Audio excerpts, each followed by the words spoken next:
Data dari Sistem Informasi dan Komputerisasi Haji Terpadu atau Siskohat hingga 6 Juni pukul 00 waktu Indonesia Barat menunjukkan 81.190 anggota jemaah haji Indonesia dari 211 kelompok terbang pada gelombang pertama telah sampai di kota Madinah, Arab Saudi.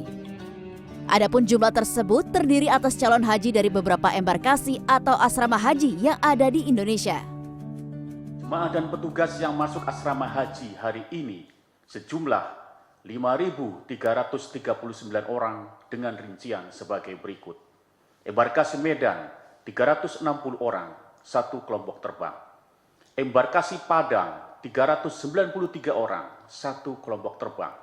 Embarkasi Jakarta Pondok Gede 786 orang, dua kelompok terbang. Embarkasi Jakarta Bekasi 748 orang, dua kelompok terbang. Embarkasi Solo 720 orang, dua kelompok terbang. Embarkasi Surabaya 900 orang, dua kelompok terbang. Embarkasi Banjarmasin 330 orang, satu kelompok terbang. Embarkasi Lombok 393 orang, satu kelompok terbang. Embarkasi Kertajati 374 orang, satu kelompok terbang. Dan embarkasi Makassar 335 orang, satu kelompok terbang. Jumlah anggota jemaah haji tahun ini memang meningkat karena merupakan pelaksanaan ibadah haji pertama tanpa pembatasan setelah terjadi pandemi. 203.320 kuota jemaah reguler dan 17.680 anggota jemaah haji khusus akan diberangkatkan. Yang menjadi tantangan bukan hanya jumlah, tetapi usia jemaah yang tidak dibatasi, bahkan yang tertua berusia 119 tahun. Lebih dari 67.000 anggota jemaah berusia di atas 65 tahun.